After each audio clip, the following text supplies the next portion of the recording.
What we call detection is you want to identify and locate objects in your image.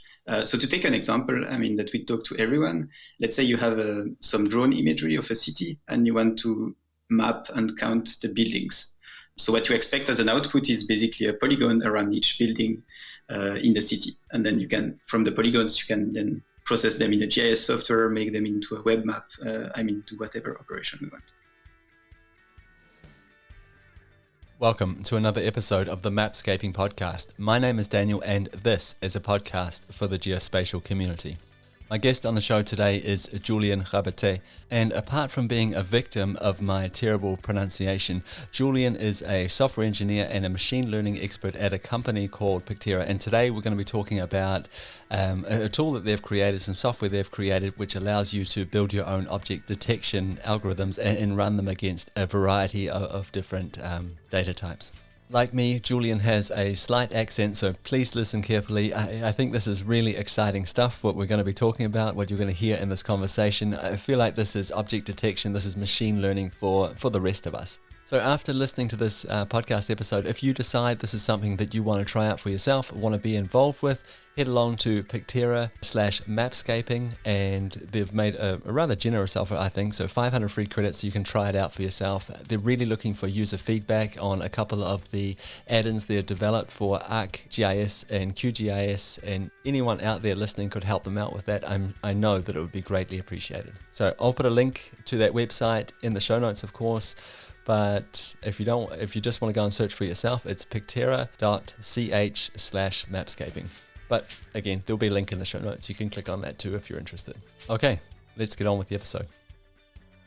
Hi, Julian. Welcome to the podcast. Thanks for taking the time to talk with me today. It's much appreciated. You work for a company called Pictera, and you guys are doing something really interesting. It's almost like a build your own AI for object detection using aerial and satellite imagery.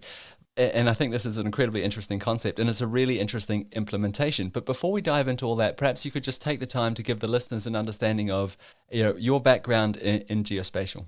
Sure. But first, thanks for having me at the podcast. Really happy to join. So I guess I started in geospatial 10 plus years ago during my bachelor thesis, actually, which was about deforestation detection from satellite imagery. At the time, it was low resolution satellite imagery.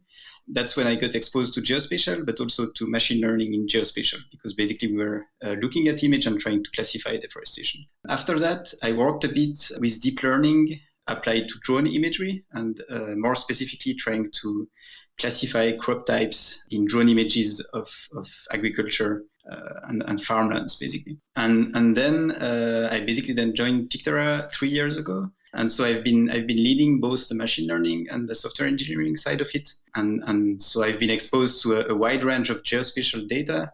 We get TIFF data, we get web map services data, we get RGB data, we get infrared, digital surface model, and a super wide range of data. And then we are trying to make machine learning work on all of this kind of data.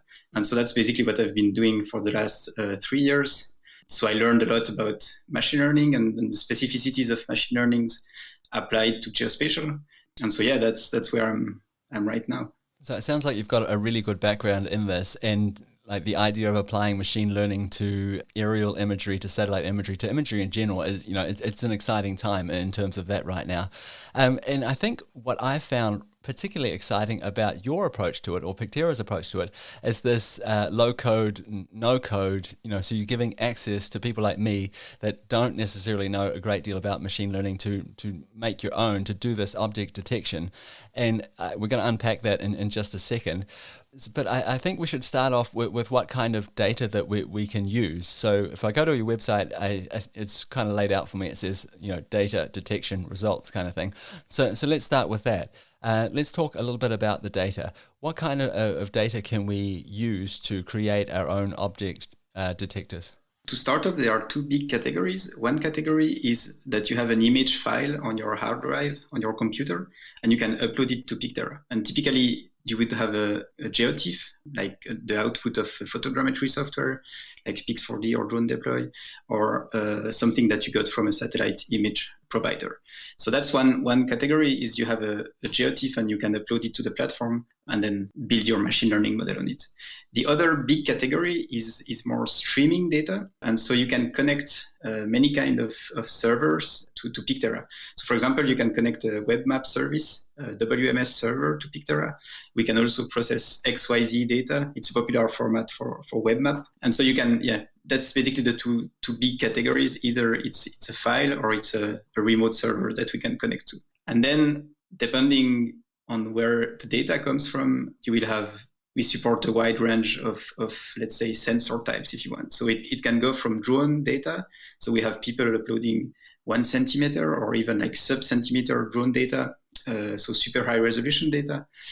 We also have people working more on aerial data, the typical stuff. I mean, in a lot of countries, they make some aerial mapping campaign every year or something, and you can process it on Pictera. And then we also connect and have people working with satellite data. And usually the resolution is a bit lower for satellite data. So like 25 centimeters for the 30 centimeters for the commercial satellite, the highest resolution you can get. And then you go down to like 10 meters for Sentinel-2, which is freely available.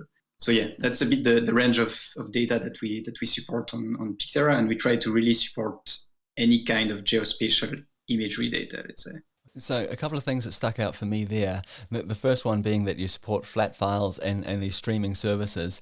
And it seemed to me that a lot of this support is probably based around the RGB bands, the visible spectrum. Is that the correct way of understanding this? So it's the correct way in the sense that this is what you will mostly visualize. But basically, the platform is built around visualizing and processing 3 bands. So the natural way is that these 3 bands, they are RGB, because that's what you're used to look at. But I mean, technically, you can completely do a false color image. So it means instead of having RGB, for example, you have RG and then a near infrared band instead of the blue band. And so this is a false color image that you can upload to the platform and train a detector on. And actually, it gets more interesting because it's not limited to visual data. For example, you can make a composite image that has some visible bands, and then the last band can be a digital surface model, for example. So that's also a way to process more elevation data through Pictera. Yeah, I think that's a really interesting idea too. So we've got 3 bands we can work with, and it sounds like it doesn't really matter what's in those 3 bands as long as it's in a pixel format, of course. So elevation data, perhaps temperature data, maybe even a classified image that you're putting together with some other data and just pushing it together into a 3-layered image and sending it off to Pictera. Yeah, so that really, really interesting stuff. I love the idea of using these streaming services as well, and especially like a web map service. And I want to talk about that in just a second. We have a bit of an understanding of the kinds of data we can use to do this object detection. Perhaps you could talk a little bit about the detection itself. So this is a bit of a black box for some of us. What is detection for you? That's a really good question. So basically what we call detection is you want to identify and locate objects in your image. So to take an example, I mean, that we talk to everyone, let's say you have some drone imagery of a city and you want to map and count the buildings. So what you expect as an output is basically a polygon around each building in the city. And then from the polygons, you can then process them in a GIS software, make them into a web map, do whatever operation we want. So detection is really like from the image, automatically extracting geospatial polygon information, I would say. And so there is a whole process of training a detector on the platform where you kind of have to teach the machine learning model what you're looking for by giving it example. I mean, it's really similar to training a human or to teaching a small kid about the world and about what you're interested in. So you give example, you see how the machine learning model does, and then if it doesn't do very good, you can give more examples. So there is also a bit this iterative approach to it where you try, you start, and then you kind of iterate until you get good enough results. Okay, so from what you just said there, we're teaching the machine what an object is. So we're taking this continuous data imagery of the world, probably, and we're trying to find discrete objects in it. So some people might refer to this as segmentation or labeling, and it seems to me anyway that this is a bit of perhaps a supervised classification method. So if I've understood this correctly, we have imagery of some type and we're going through and training the machine ourselves. So when we train the machine, we're labeling objects that we can see in the imagery. Are we drawing bounding boxes around these objects, or do we have to draw very tight, detailed polygons around them? Is that what the process looks like? Yeah, so what you do on the platform is you draw a somewhat detailed polygon. I mean, you don't have to go crazy and be pixel perfect with the polygon, but basically you draw a polygon, and then the model, it will output polygon. And I think that's maybe a big difference with what people have in mind when they talk about segmentation and per pixel classification, which is something you have in a lot of GIS software. What we use under the hood to do the machine learning, we use some deep learning model basically. And the model, it will not only look at the pixel, so it's not a per pixel classification, it will also look at the context, and the model will output a polygon. So that's really the big difference, is that you don't get per pixel information, but you really get a single object as a polygon as the output, and the model is also considering the context. And this usually gives it a much higher accuracy than a per pixel approach, where you very often have a lot of noise, let's say, in the classification output.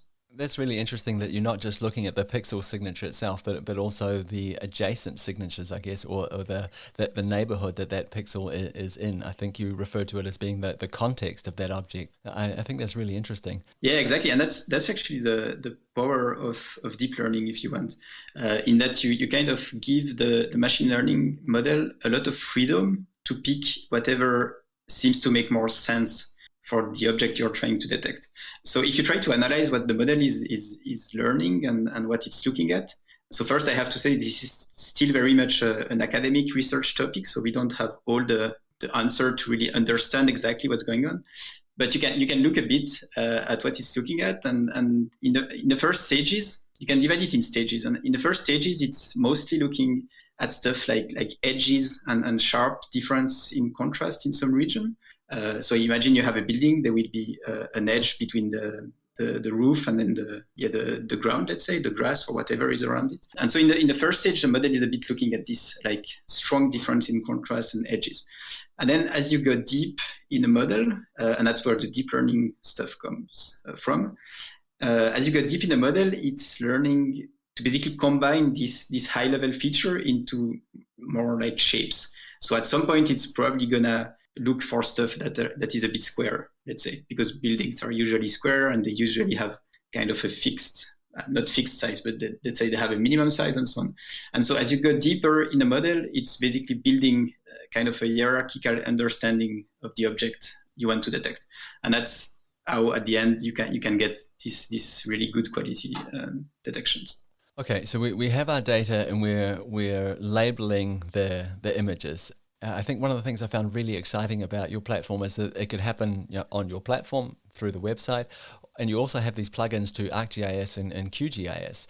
So in a piece of software that I'm familiar with, I can go in and I can label these objects, draw polygons around these objects based on either some data that I have, so a flat file, or on a streaming service. So let's think about a web map service. So we're streaming data in, we're labeling objects, then what happens?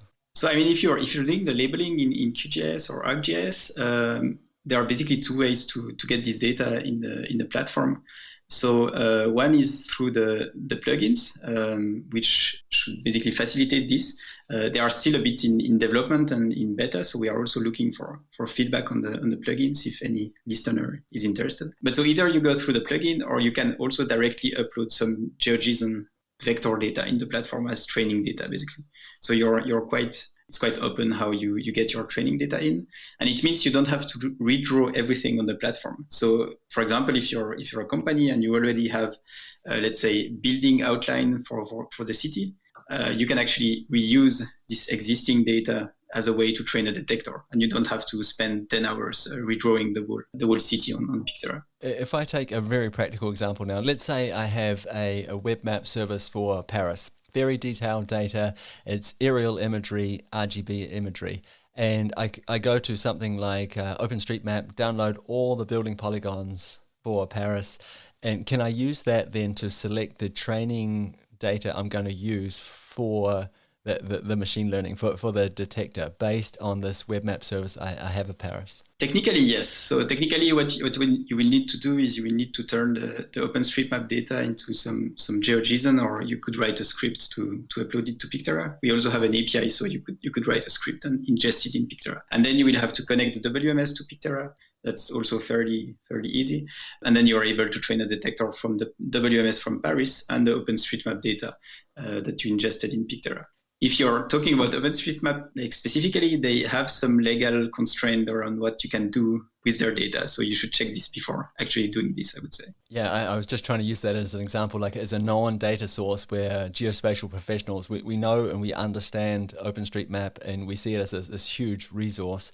And I'm just thinking about how could I quickly get, if we're talking about building classification, for example, how could I quickly get a whole bunch of building footprints and sort of speed up the process instead of manually going in and saying, this is a building on my web map service of Paris. I'm just kind of thinking ahead and say, well, I wonder if we can speed up the process here. On buildings specifically, there is a lot of cities around the world, or even countries actually. For example, in New Zealand, they have basically open WMS that you can access with the imagery, but you can also access the cadastre data for the whole country, if I'm not mistaken, or at least a very big part of the big cities. So this cadastre and aerial data that a lot of cities or countries have is something that you can then ingest into Pictera. So that's a really good way to get started on if you want to train a detector on buildings or on something that's in the cadastre, let's say. Can you talk a little bit more about the training process? Because I think we understand now that we can go in and we can select these objects manually, or we can use a known data source to make that selection. But what does the training process look like? Because I'm imagining anyway that it's unlikely I'm going to get it right the very first time. Yeah, usually you have to do a few iterations. So the way it goes is you log in on the platform and you can train the detector. And what you can do is you can do two things and that are very similar to what you do if you're a machine learning engineer trying to train a model. But there is a UI to help you do it in a very simple way. So one thing is defining the training data. It's what we just talked about. So like having some annotation, having some imagery. But you can also define what we call accuracy areas. And these are basically areas that you have to annotate as well. So you have to have labels for as well, but we'll evaluate the accuracy of the detector in this area as you train it. And so you get kind of a score at the end of the training to tell you how good the detector is. And so usually the way training works is you upload the first set of training data, or you draw it, whatever, and then you train the detector and you will check what's the accuracy in the accuracy areas. And from there, you can annotate more and basically iterate until you get good results. Let's say that's the basic workflow of training a detector. Again, with the idea of speeding up the process here, can I add any other sort of geographical constraints? Can I say that I'm only interested in this area, or don't look in this other area? Yeah, you can do this currently at detection time. So we have something called detection areas, which is a way to constrain the detector to only look into basically polygon again that you give to the detector. So for example, let's say you want to detect solar panels on buildings. Typically what you would do is you would train a solar panel detector, but then you would use the building footprint as the detection area. And so the detector will only look for solar panels that are within a building footprint. And so what this allows to do two very interesting things. So the first thing you can do with this is when you train your detector, you don't have to bother making it good outside of buildings. So it doesn't matter if it misdetects some stuff that's on the road or whatever, because you will have detection areas when you run the detector. And the second thing that it allows you to do is you can basically reduce the amount of data that the detector has to go through. So let's say you want to detect solar panels on buildings on the whole country. The detector will not look at farm fields and mountains and stuff like this. Again, assuming we're using a web map service here, does the detector itself, does that take care of the polling of that web map service? Because you're going to have to go back and forth quite a bit, I'm assuming, with different bounding boxes, making different queries, receiving that, like getting the image back, understanding whether the object is present or not, and sort of, moving forward in that way, possibly across an entire country or an entire city. Is that all built into the detection, or is that something that I need to think about? No, it's actually all built in, and we spent quite some engineering effort on getting the the WMS and processing right, let's say. So as you say, basically with WMS, what we'll do, if you have detection area, is the detector will query for each detection area, the bounding box of the detection area, and then it will process this image. To make this faster, we have this is happening first in parallel. So we have multiple machines actually pulling the data from the WMS to make it faster for you. And we also have some caching. Like if you retrain the detector on the WMS, we are not going to refetch the whole thing again, but we'll fetch it from our local cache, and it's going to be much faster. Complexity of detecting on the WMS is completely hidden. So like you just click a run button on the UI, and then it's running in the background, and it will tell you when it's done. I'm really excited about this. I think this is absolutely brilliant. I love the idea that, I could be involved in this, you know what I mean? And it changes the way I think about web map services.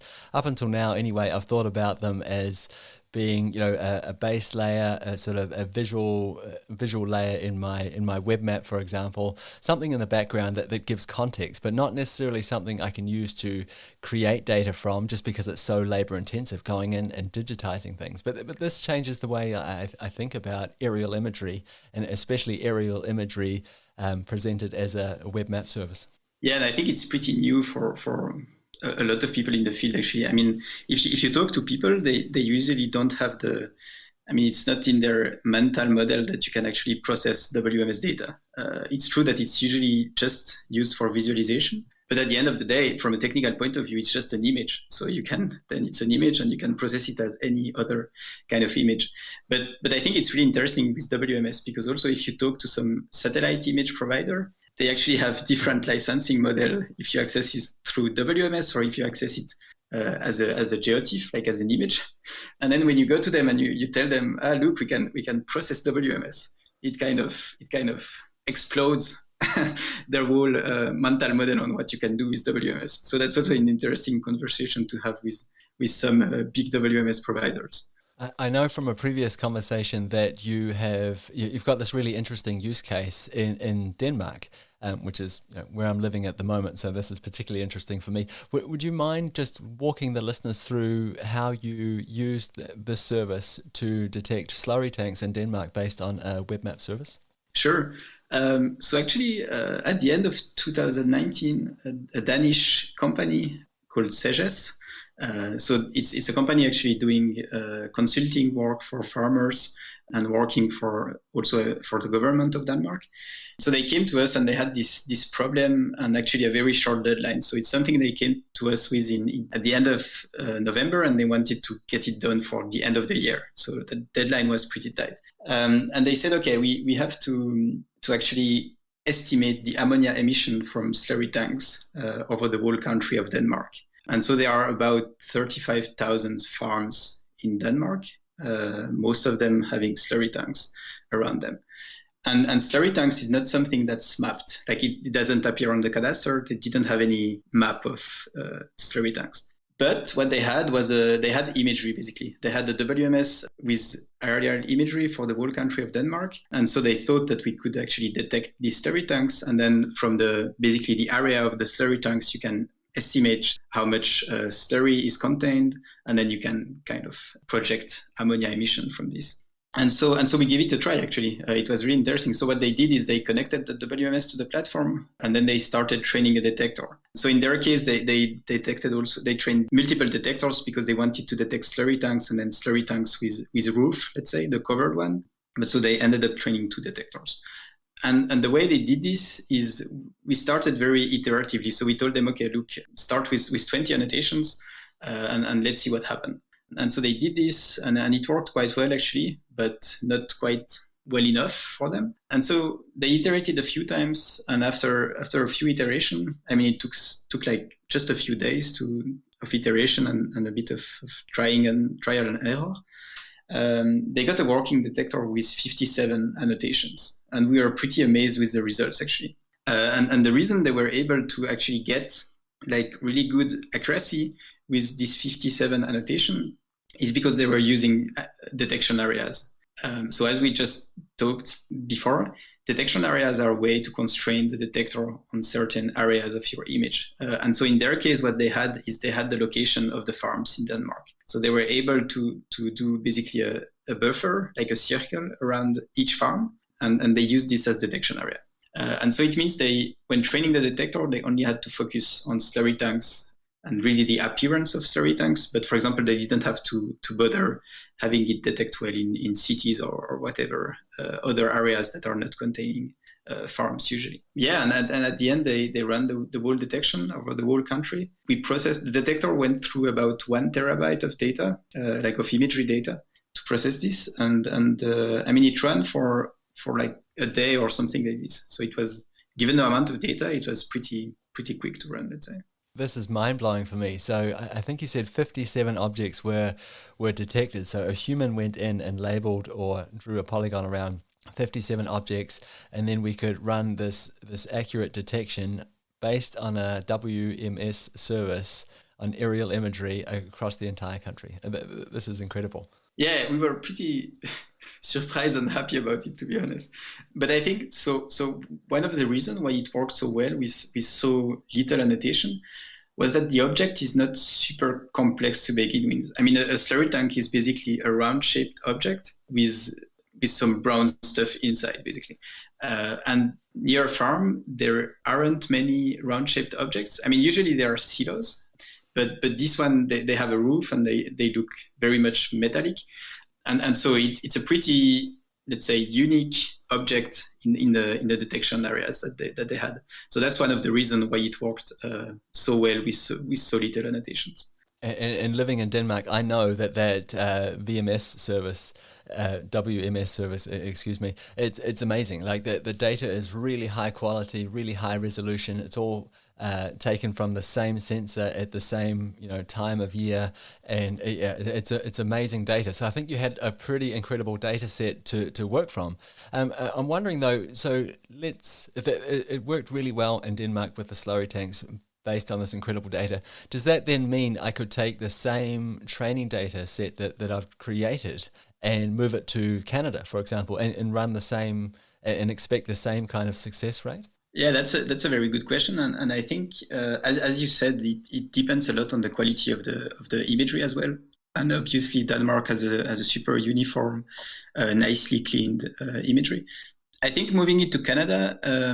So first, I guess you should try a bit. So what you can easily do on Pictera is you can connect the Canadian WMS, let's say, and then you can train to detect on a few areas, and you kind of get a feeling for like, is it working well or is it a complete failure? And then from this, I think that the way we usually recommend that you go about generalizing a detector or applying a detector to a different kind of image is that you basically add a bit more training data. So you can keep all the training data you put for Denmark. This is all good and this is useful. And then you basically duplicate the detector and you add a bit more training data that is specific to the new region that you want to detect over. So you would add a few examples of slurry tanks over Canada, and then the detector should kind of learn about the kind of the diversity and cope with the difference in image quality, let's say. Of course, that makes perfect sense. And that's kind of what I was digging after as well, is that I guess I understand this, that it really depends on the data. So I guess it would be foolish to expect it to work with the same level of accuracy if the data was completely different, if the resolution was 4 times that of the training data that you've used in Denmark. But I really like the idea that I can update the detector, that I can, use that as a base model and then go to, in this instance, Canada, find a service that kind of matches what I've been using here in Denmark, for example, and then update the model. So the work that I've done previously isn't completely lost. Yeah, and it's something we are very excited about as well. So the way you can currently do this on the Pictera platform is that you can basically make copies of your detector and then kind of modify the copy. But what we really want to go for the future is that we want users to kind of think of Pictera as also an experiment workbench. So it's like it's a platform where you have your detectors, and you can run experiments on them, and you can copy them, you can add training data from different sources, and then you can basically train all these detectors with slightly different data and data sources, and then you can kind of evaluate them and select the best one for what you want to do. So it's also something, and this is something that you do if you're a machine learning engineer. You will spend your day basically running experiments and trying different settings. And so what we really want to do is to allow non-machine learning engineer and people with no coding experience to basically also do this experiment and make the best model that they can for the task at hand. I feel like you've done an amazing job of sort of walking us through the data that we can use. We've talked about the different data types and what that data can look like in terms of the actual makeup of it, and the detection process, what that looks like. It was an amazing use case there with Denmark. But I guess we haven't really talked about what we get out of it. Could you talk a little bit about that? Is it bounding boxes of these objects that we've detected? Is it detailed polygons of it? Is there any attributes associated with that? Yeah, so once you have run the detector, what you get is detailed polygons. So like the output of a detector is always detailed polygons. Actually, we have a detector setting that allows you to extract bounding boxes instead of polygons if you want. But if you like, you can have detailed polygons. And then what you can do from the platform is you can either export this detection as shapefile, as GeoJSON, as KML, as CSV as well. And then the polygons will have a few attributes. So currently what we automatically extract for each polygon is the area and the perimeter of the polygon. And then you can obviously open the exported files in QGIS, in ArcGIS, and do any kind of GIS processing operation you like. The other option with the results is that you can use a beta feature that we have to generate reports, basically. And what we call a report is basically a shared web map.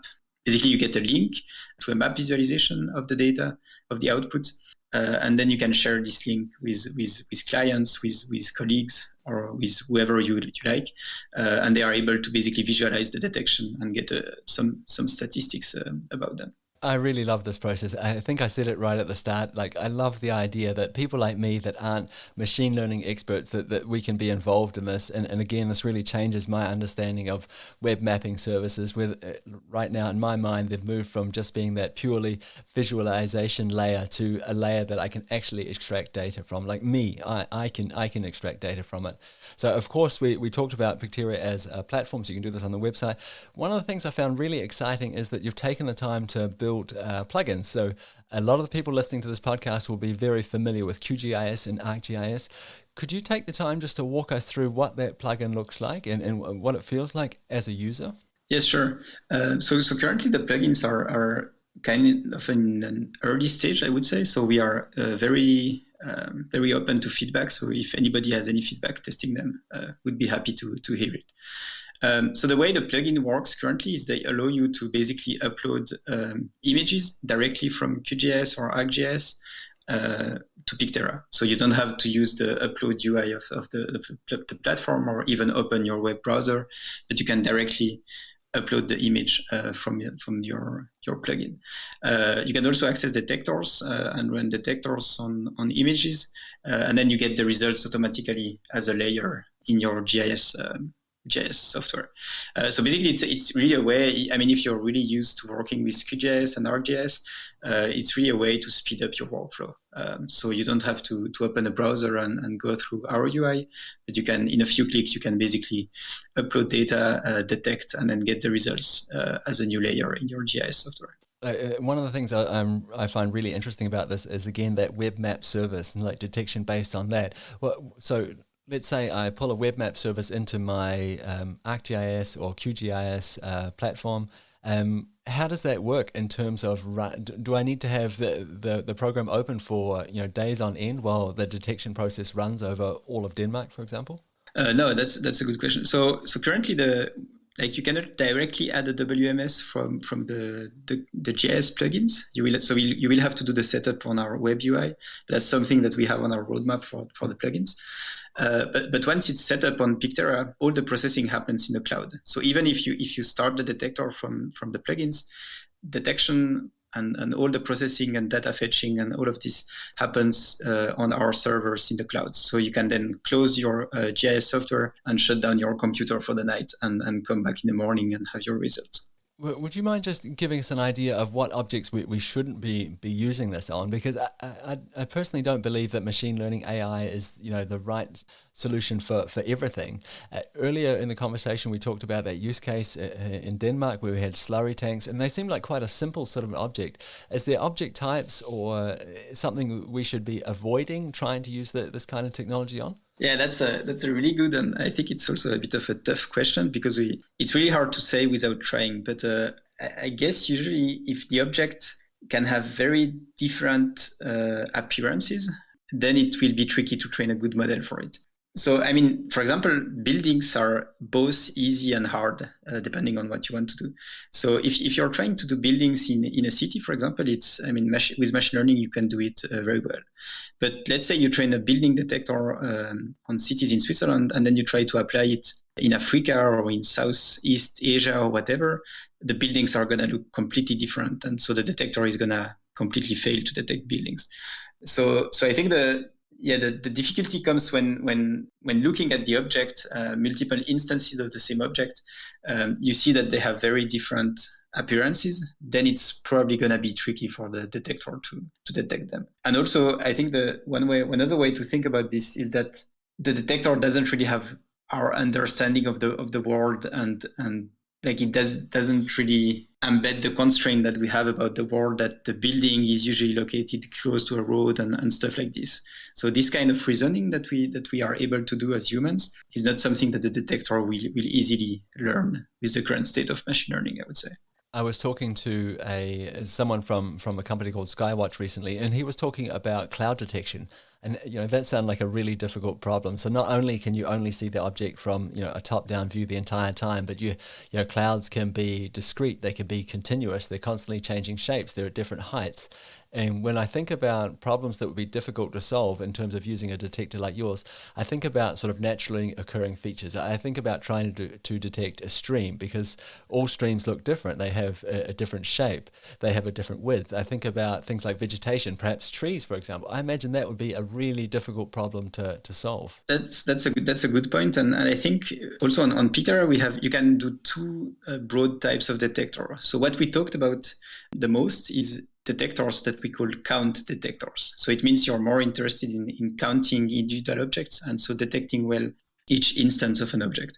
The other type of detector you can do on the platform is what we call segmentation. And this is detectors that are more interested in mapping areas, basically. So you don't want to count individual objects, but you just want to map an area, let's say, of grass or something like this.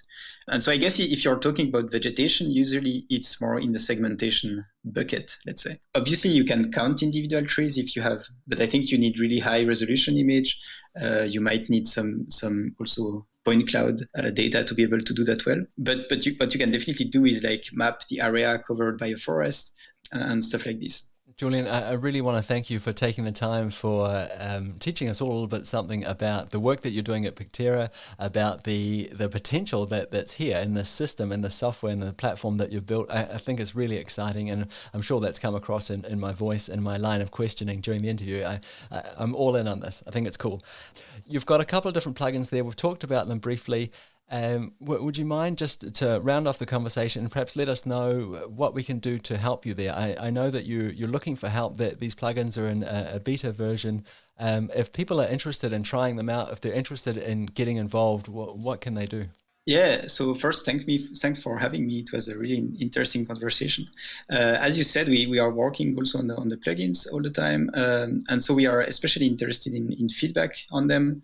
And so we'll set up a landing page on our website where basically listener can get 500 megapixels for free on Pictera if they give us some feedback on the plugins. So I think we'll just link the landing page in the podcast description. Yeah, and that's then get in touch with us and let us know what you what's missing, what you would like to do, what you tried, and so on. Thanks again, Julian. I've really enjoyed the conversation, and I will be sure to put those links in the show notes and have them available on the website. So really appreciate your time. I've really enjoyed the conversation. Thank you. Thank you. So I really hope you enjoyed that conversation with Julian. I am genuinely excited about this. I love the idea that this object detection can run on a web map service. And I mentioned this several times during the interview that for me, a web map service has always been like a way of protecting data. Here's a picture of my data, but you can't actually get access to this data. It's more of a base map than anything else. And I think that this really changes all that, because if I can extract data from a web map service, I think it's really interesting, and I'm sure there's going to be a ton of really interesting use cases built around this, and I think probably there's going to be some businesses built around this.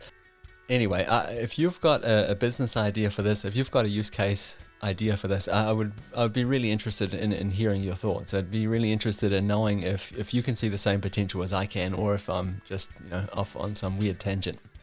On another note, when I was talking to Julian after our conversation, we were discussing some of the sort of ins and outs of polling these web map services. And in the past, I've used a product called MapProxy. So if you don't know about MapProxy, it's well worth checking out.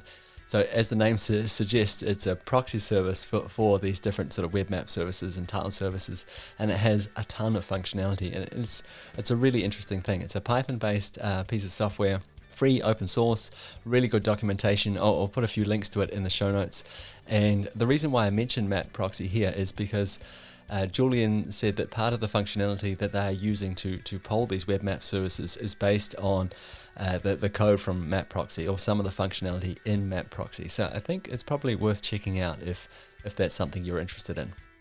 So again, if you're interested in helping out Pictera, if you're interested in trying out this product for yourself, go along to pictera.ch/mapscaping. It's a bit of a mouthful to say, so I'll put a link in the show notes, and you can check it out there if you want. They offer a few free credits so you can get up and running with the system. And again, I know that they would really appreciate any feedback you had if you're interested in trying out their plugins to ArcGIS and to QGIS. And that's it for another episode of the Mapscaping podcast. My name is Daniel. It's been a pleasure being your host again this week. As always, you're more than welcome to reach out to me on social media. I'm most active on Twitter and LinkedIn at the moment, and you can find me under Mapscaping there, or just search for host of the Mapscaping podcast. You can also find us on the website. There's an email address, all those things there. So yeah, if you're interested, reach out to me. I would really love to hear from you.